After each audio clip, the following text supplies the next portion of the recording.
Eu quero ler com os irmãos o Evangelho de Mateus, graças a Deus, capítulo 28, versículo 19, que é o ide, a ordenança do Senhor Jesus.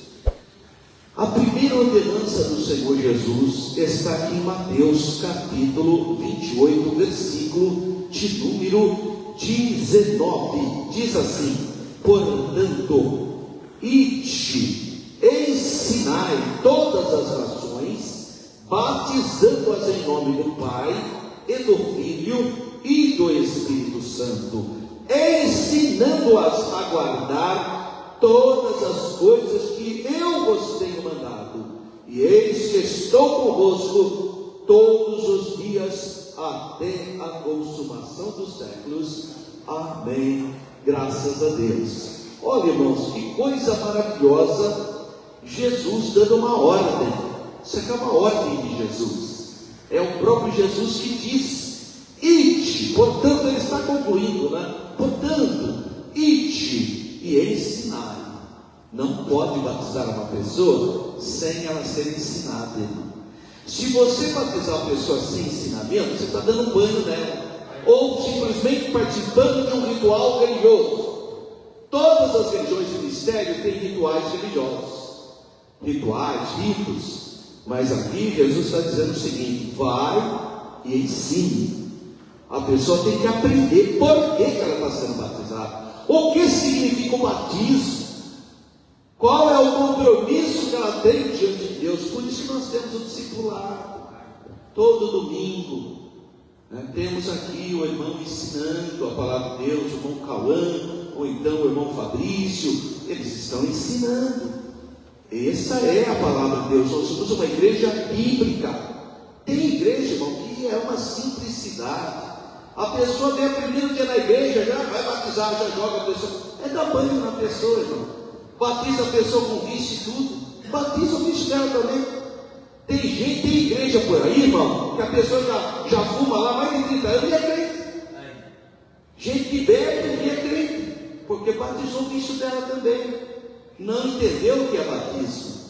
O batismo, irmão, tem um propósito. Não é assim. Pessoas que, não, eu vou lá e me batizo. Não é assim, irmão. Nós precisamos ter seriedade.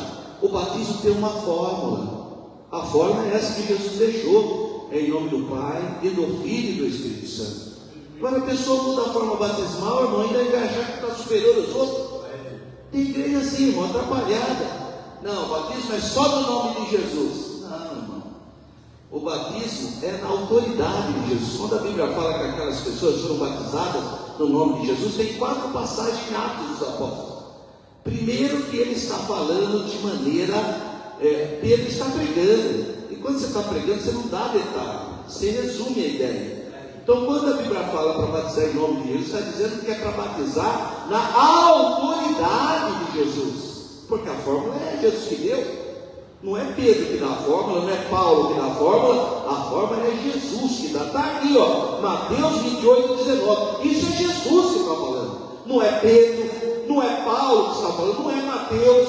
Quem está falando aqui da fórmula é o Verbo que se fez carne. É o Senhor Jesus. Ele diz: ide, ensinai todas as nações, batizando-as em nome do Pai, e do Filho e do Espírito Santo. Essa é a fórmula batismal, irmão. Agora a pessoa muda a forma e acha que é uma forma superior. Teve um irmão dessas igrejas aí, irmão, que não conhece a Bíblia, falou para mim: lá na Assembleia está errado o batismo. Ah, é, irmão? Por quê? Porque lá é o homem que batiza. Mas é mesmo. Ele achou que ia falar uma grande coisa para mim. É o homem. É mesmo. Você acha que o ET que desce do céu e batiza as pessoas? É o homem mesmo, é o pastor. Não, está errado. Não pode. Então como é que deve ser o batismo? Tem que ser assim: no nome do Senhor Jesus, te batizo. Não pode falar eu te batizo. Não pode pôr o eu na frente. Eu falei: bom, o seu problema é de língua portuguesa, não é nem questão espiritual. Porque quando eu falo te batizo, é sujeito oculto. Quando eu falo eu, sou eu mesmo. O te é eu, mesma coisa. Não. Tem que falar te batizo. Não pode falar eu. Porque se falar eu falei: mas João Batista falava: eu vos batizo com água para arrependimento.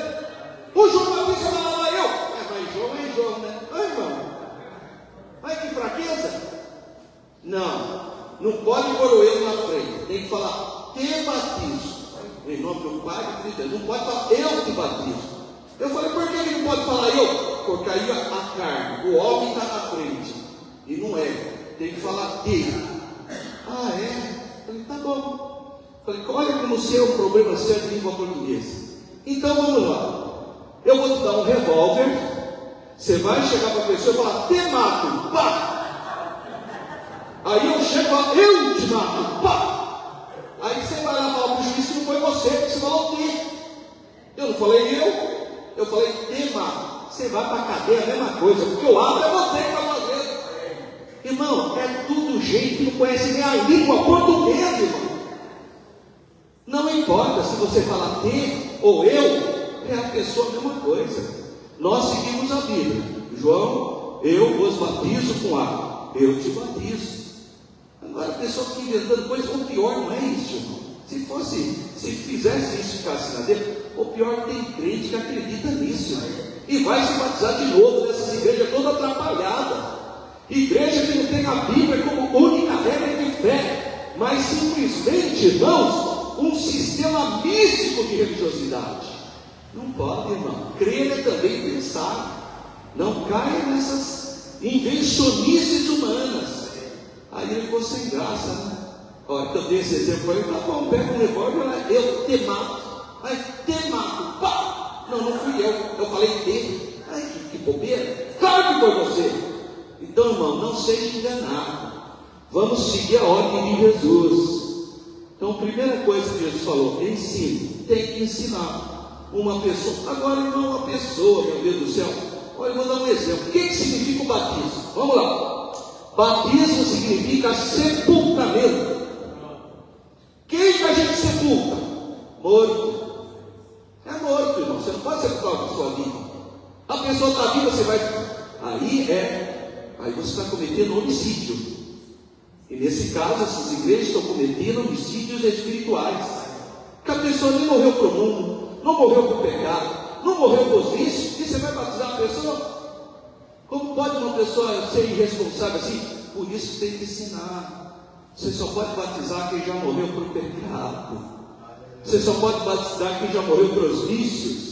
Você só pode batizar quem morreu para o mundo e vai consagrar sua vida para Cristo Jesus, nosso Senhor, sepultado com Ele nas águas para ressuscitar em Cristo. Abra sua Bíblia aí, aqui em Romanos capítulo 6.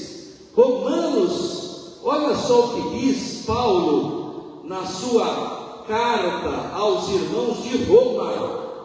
Então veja aí, Romanos, olha só a explicação bíblica clara que o apóstolo Paulo nos dá para os irmãos em Roma. Ele diz assim: que diremos, pois? Permaneceremos no pecado para que a graça seja mais abundante? De modo nenhum. Nós que estamos mortos para o pecado, como viveremos ainda nele? Ou não sabeis que todos quantos fomos batizados em Jesus Cristo, fomos batizados na sua morte, de sorte que fomos sepultados com Ele pelo batismo na morte, para que como Cristo ressuscitou dos mortos para a glória do Pai, assim andemos nós também em novidade de vida, porque se fomos plantados juntamente com Ele, na semelhança da sua morte, também nos seremos na da sua ressurreição. Oh glória! Portanto, irmão, batismo significa sepultamento. E só pode sepultar quem está morto. Não pode sepultar o vivo. Essas igrejas cometem homicídio espiritual. Sepultam ainda a gente viva. Aí você batiza o vício dele, dando tudo. A pessoa nunca mais deixa dos vícios, porque batizou o vício dele também. Então que Deus tenha misericórdia, irmão. Nós precisamos ter temor de Deus. Nós precisamos ter compromisso com a Bíblia e não com filosofias religiosas dos homens. Glória a Deus. E nesse versículo, Paulo apóstolo fala sobre o significado do batismo. Mas aqui o Senhor Jesus está dando uma ordem. Então você tem que se batizar. Só que Jesus diz assim, olha, glória a Deus, batizando em nome do Pai, do Filho e do Espírito Santo.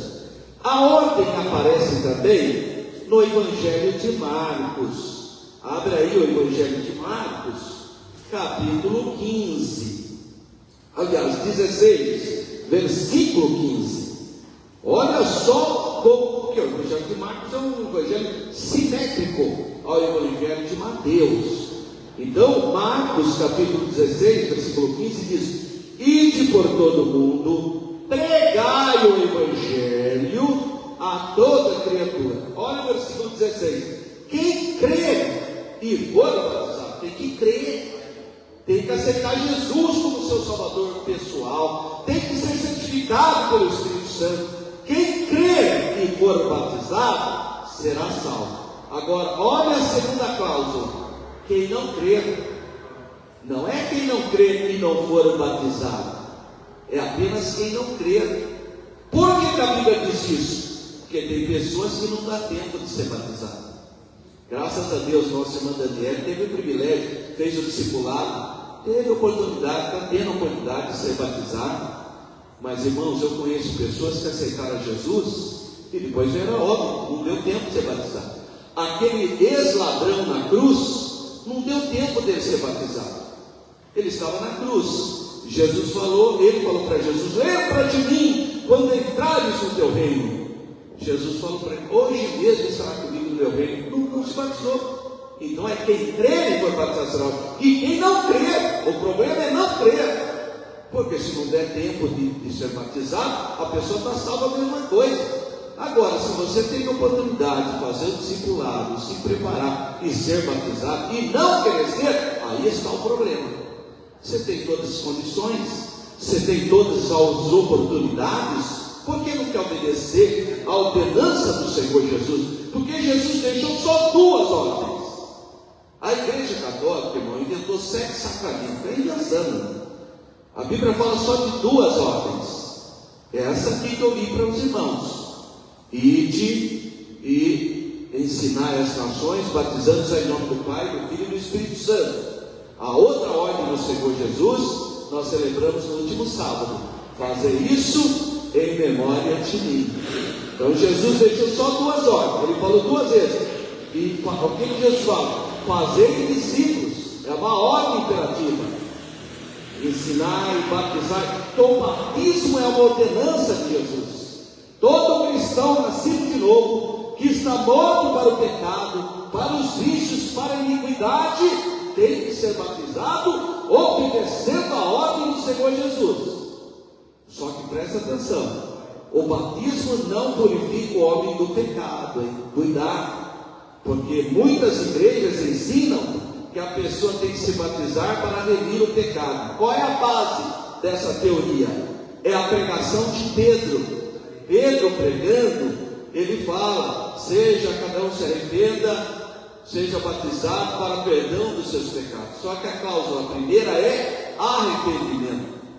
É o arrependimento que leva ao arrependimento, e a fé em Jesus é que leva ao perdão dos pecados. Porque, irmão, se batismo purificasse o homem do pecado, nós teríamos um tremendo problema teológico. Por quê? Porque Jesus nunca pecou e foi batizado. Jesus nunca pecou, nunca houve engano na boca de Jesus, mas ele foi batizado.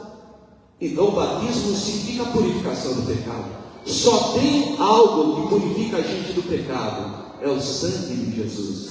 Só o sangue de Jesus é que pode nos purificar do pecado. A água não purifica o homem do pecado. Não tem jeito, irmão. Só se a água do batismo purificasse o homem do pecado, Jesus não precisava ter morrido na cruz e derramado o sangue dele. João Batista tinha resolvido o nosso problema, porque João pregava o batismo. Então, muito cuidado, irmão, para não aprender errado nessas igrejas aí no mundo. Essas igrejas acreditam que o batismo purifica. Eu já vi, irmão. Eu era do Instituto Cristão de Pesquisa, tinha que pesquisar as doutrinas das outras igrejas. Eu vi, irmão, o líder lá, próprio ancião dessas igrejas, venha deixar os seus pecados aqui nas águas batismais. Olha que heresia, irmão, ainda pecado original. Que é isso, irmão? Se o pecado original fosse lavado pelas águas batismais como sacramento, então Jesus nem precisava ter morrido na cruz. Para que Jesus morrer na cruz? Se se batizar, já está resolvido o seu problema. Não, irmão, batismo é sepultamento, não é para purificar o seu pecado. Quem purifica você do pecado é o sangue de Jesus. Sabe quem pode batizar? Quem já é salvo pelos méritos de Jesus no Calvário. Você não vai se batizar para ser salvo, você vai se batizar porque você já é salvo, você já creu no sacrifício de Jesus. Então agora eu vou obedecer a ordem de Jesus, que é o batismo. Sepulta então a velha natureza que já está morta. Vamos sepultar, e aí você vai viver em novidade de vida, como diz 2 Coríntios: quem agora está em Cristo, nova criatura é. As coisas velhas se passaram, eis que tudo se fez novo. Louvado seja o nome de Jesus. Então o batismo é um ato de fé. Vamos cumprir a ordenança de Jesus, mas vai se batizar porque já é salvo, não para ser salvo, porque já creu. E a cláusula principal é quem crer e for batizado será salvo. E quem não crer, não é quem não crer e não for batizado, é quem não crer, porque a cláusula principal é a crença, é exercer fé no sacrifício expiatório de Jesus. Não é um ritual religioso que nos salva, irmãos, não é, mas é a fé no sacrifício expiatório de Jesus. É o sangue de Jesus que nos purifica de todo pecado, é o sangue de Jesus que lava a nossa alma, é o sangue de Jesus que nos dá a vitória. Agora, quando eu me batizo, eu estou sinalizando: já morri para o mundo, já morri para o pecado, estou sendo sepultado em Cristo para ressuscitar como uma nova criatura, para dar testemunho das grandezas de Deus. Louvado seja o nome de Jesus. Quem for batizado, glória a Deus, que maravilha, está sinalizando que agora você faz parte do corpo de Cristo. O batismo é como um passaporte para você fazer parte do corpo de Cristo. E a partir do momento que você já declarou a sua fé, foi sepultado, então você pode participar da Santa Ceia do Senhor. Glória a Deus. Outro erro teológico que eu vejo nessas igrejas por aí: chega no dia da Santa Ceia, todo mundo pode participar da Santa Ceia. Precisa ler 1 Coríntios capítulo 7.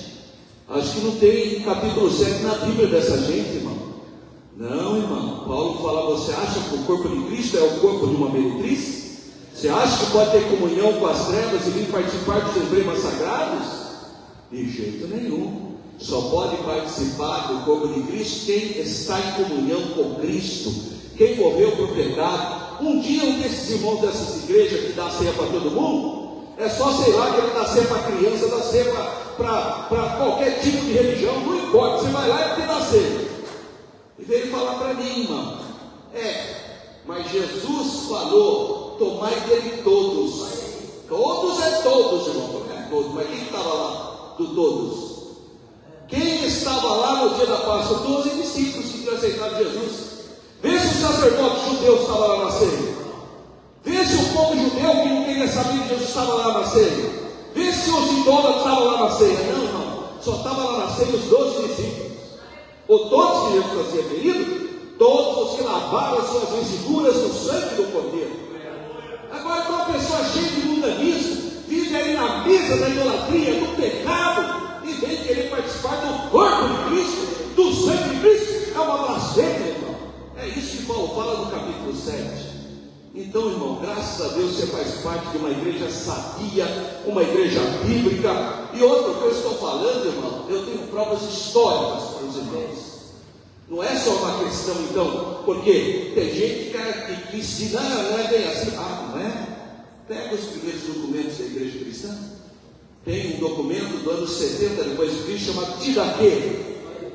Chama Didaquê, que é o ensinamento para os novos convertidos. Está claro lá. Só pode participar da Santa Ceia do Senhor quem foi batizado em nome do Pai, e do Filho e do Espírito Santo. Portanto, a nossa igreja tem a prova bíblica e a prova extra-bíblica. Tem a prova bíblica e a prova histórica. Portanto, graças a Deus, a nossa igreja não é perfeita, porque perfeito é só Jesus, mas nós lutamos para sermos uma igreja bíblica, não uma igreja que tem atitudes que parecem racionais, que parecem ter fundamento, mas não tem fundamento nas Sagradas Escrituras e nem no que nós chamamos de tradição bíblica. Não tem. Mas graças a Deus que você faz parte de uma igreja bíblica. Louvado seja o nome de Jesus.